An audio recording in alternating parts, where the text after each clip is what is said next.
Good afternoon sir, સ્વાગત છે show પર.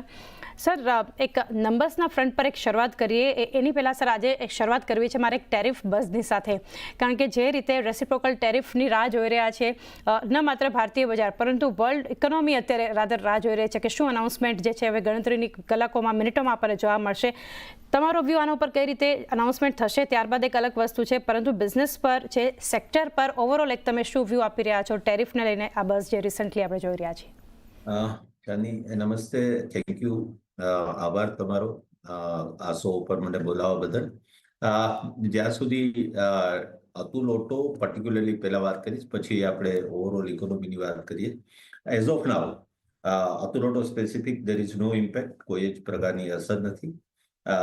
જ્યાં સુધી ઓવરઓલ ઇકોનોમીનો સવાલ છે, I really would like to wait until it is being announce, but overall it has created a hype.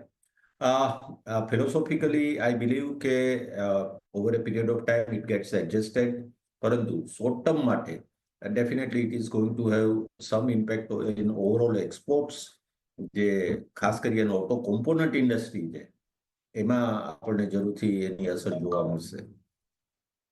તો ડેફિનેટલી એક વ્યૂ જે છે ઓવરઓલ કંપની પર જે રીતે સર જણાવી રહ્યા છે કોઈ જ અહીંયાથી અસર નહીં, પરંતુ સેક્ટર વાત કરો કે એક ઓવરઓલ ઇકોનોમી પર તો એની અસર આપણને દેખાશે. આગળ સર હવે નંબર્સના ફ્રન્ટ પર જોઈએ તો જે રીતે માર્ચના વેચાણ આંકડા આપણે જોઈ રહ્યા છીએ, કઈ રીતે આ નંબર્સ અને શું હાઇલાઇટ્સ રહી તમારા મત મુજબ? Channi, I believe કે let us look at the whole year instead looking at the one specific month. Overall, yes, we are excited અને આનંદ છે કે ગયા વર્ષ કરતા કોઈ સારા રેટથી અમે ગ્રો કર્યું 30% પ્લસ, એટલે that is one good thing. The another interesting thing is કે if you look at the contribution, it has come from diesel vehicle, it has come from alternate fuel and it has come from EV as well. Overall આપણે ઇન્ડસ્ટ્રીમાં જોઈએ તો જે cells composition બની રહ્યું છે એમાં we are almost matching with it, accept જે અમારો સ્ટ્રોંગ ફૂટહોલ્ડ છે ડીઝલ.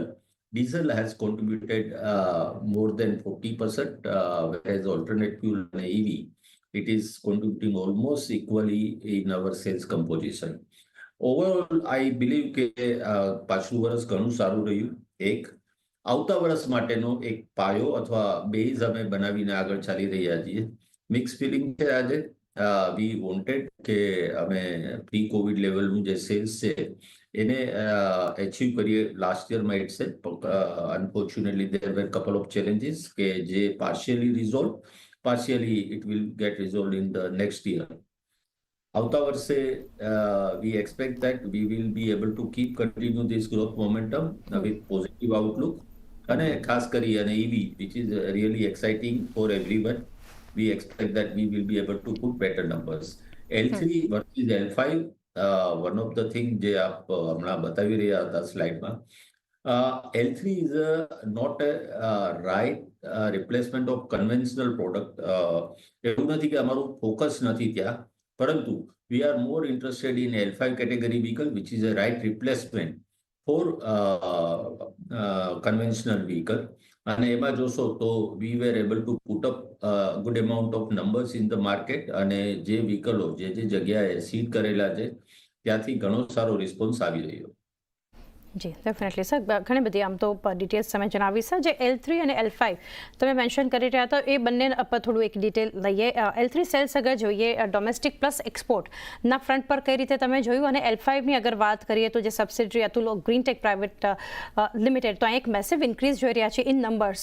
ક્યાંથી એક ગ્રોથ ડ્રાઈવર્સ જે છે એક સપોર્ટિવ ફેક્ટર્સ જોઈ રહ્યા છો આના માટે? બંને L3 L5 પર એક વ્યૂ લઈએ. L3, Channi, is not a product which is being exported. આપણે export નથી કરી અને mostly none of the manufacturer or assembler are exporting it. L5 category, yes, it has got a very bright future within the country as well as outside country. બહારના દેશોમાં ગયા વર્ષે once again as a matter of seeding couple of develop કન્ટ્રીમાં અમે અમારા products મોકલેલા છે જ્યાંથી અમારી પાસે રિપીટ ઓર્ડર છે, અને આ વર્ષે વી expect there will be a substantial volume we are going to gain from export market in L5 category. That is one. domestic market L5 category, I believe ke last year it has overall industry has grown in a much better pace and in much better way. આ વર્ષે પણ it is likely to grow અને એમાં અતુલોટો with right product range જેમ કે L5 કેટેગરીમાં અમારી પાસે અમારી પોતાની ફિક્સ બેટરી વાળું એક વર્ઝન છે જેમાં અમે passenger as well as cargo vehicle આપીએ છીએ જેમાં પણ અમારી પાસે સિંગલ અને ડબલ બેટરીના પ્રોવિઝન્સ રહેલા છે. આ ઉપરાંત સ્વેપેબલ બેટરી માટે હોન્ડા સાથે આપણો કરાર થયેલો છે અને હોન્ડાની સાથે pilot project is going on very well in the city of Bangalore. આગળ જતા બીજા મેટ્રોઝ અને બીજા અર્બન પાર્ટમાં પણ આ પ્રોજેક્ટ અમે લઈને જશું વન્સ દેટ પાયલોટ પ્રોજેક્ટ અને એનું એનાલિસિસ અમારી સામે હશે. અત્યાર સુધી ધ થિંગ્સ આર પોઝિટિવ. જી ડેફિનેટલી ઘણો એક પોઝિટિવ અને જે રીતે સર તમે જણાવ્યું સાથે સર જે તમે મેન્શન કર્યું હતું કે અમુક ચેલેન્જીસ જે છે કંપની માટે જોઈ અને પોઝિટિવ જોઈએ તો ડીઝલનું ઘણું એક કોન્ટ્રીબ્યુશન જોયું પરંતુ તમે જે એક વાત જણાવી કે ફિનાન્શિયલ યર આખું કઈ રીતે જોયું એ રીતે કમ્પેર કરી ન માત્ર ઓન મંથ બેસિસ તો હવે આ યરની અગર વાત કરીએ FYની વાત કરીએ તો કયા એવા ગ્રોથ ડ્રાઈવર્સ કંપની માટે રહ્યા કે જેના પર હવે વધારે ફોકસ કરવામાં આવશે ખાસ ક્યાંથી વધારે કોન્ટ્રીબ્યુશન તમે જોયું? Chandni, as I said, the first thing we have our production capacity, production infra અને capacity બંને અમારી પાસે અવેલેબલ છે. બધા product is well tested. Company પાસે ટોટલ 1,20,000 વ્હીકલની પ્રોડક્શન કેપેસિટી છે. જે રિક્વાયર્ડ છે નેટવર્ક એક્સપાન્શન છે અને ડીપર પેનિટ્રેશન છે. દેર આર સ્ટેટ્સ કે જે જગ્યાએ અમારી કમ્પ્લીટલી અવેલેબિલિટી છે ત્યાં અમારી પાસે સ્કોપ છે ડીપર પેનિટ્રેશનનો. સેકન્ડ કે export market is a very huge market જ્યાં પણ અમારો જો લાસ્ટ યરનો તમે ગ્રોથ જોશો તો on a low base number ઘણા સારા છે. We are now consistently exporting more than 250 vehicles on a monthly basis, which I expect to grow much better in a time to come કારણ કે જે કન્ટ્રીમાં આ વ્હીકલો મોકલાવેલા છે ત્યાંથી અમારી પાસે ઘણા પોઝિટિવ રિસ્પોન્સ આવી રહ્યા છે. So growth driver number 1 is a complete product range કે જેમાં અમારી પાસે ડીઝલ, પેટ્રોલ, CNG, LPG અને ઇલેક્ટ્રિક વ્હીકલમાં બંને કેટેગરી L3, L5 અને L5માં પણ ફિક્સ અને સ્વેપેબલ બેટરી આ બંને આ પ્રકારની પ્રોડક્ટ રેન્જ અવેલેબલ છે. Network currently we are enjoying somewhere close to 200 primary dealers, 200 primary dealers છે where we have enough scope in domestic market કે જે 200 થી વધારે ડીલર અમે ચોક્કસપણે ઊભા કરી શકશું આવતા 3 થી 5 વર્ષમાં. So that is other scope. સાથે સાથે જો ડોમેસ્ટિક અને એક્સપોર્ટની વાત કરીએ તો export also contribute somewhere close to 3.5 થી 4 લાખ વ્હીકલનું વાર્ષિક વોલ્યુમ છે આ કેટેગરીમાં. તો ત્યાં અમારો અત્યારે તો બહુ જ નાના નંબર્સ છે વિચ વી એક્સપેક્ટ કે going forward will improve. Correct. તો product range, network, dealer, export આ ઘણા બધા ગ્રોથ ડ્રાઈવર્સ રહ્યા.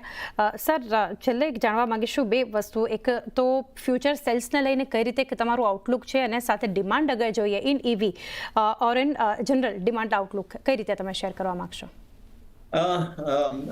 Short term Chandni, three-wheeler may grow somewhere between 8 to 10%, which is very normal phenomena. By 2030, I expect that EV penetration will go up. It will go up more than 50%. So અત્યારે જે રીતે infra તૈયાર થઈ રહ્યું છે, જે રીતે વિવિધ પ્રકારના પ્રોડક્ટ્સ અવેલેબલ છે, આ બધું સમજતા આવતા 5 થી 7 વર્ષ આઈ બિલીવ કે EV penetration will go up in a long run. Short run માં it will keep continue all vehicles put together, conventional ચાહે ડીઝલ, alternate fuel હોય કે EV હોય, it will keep continue growing anywhere between 8 to 10%. Right. Jitendra sir, always a pleasure sir તમારી સાથે જ્યારે ચર્ચા કરીએ છીએ. Thank you sir for connecting and best wishes four coming quarters and overall financial year. Thank you again.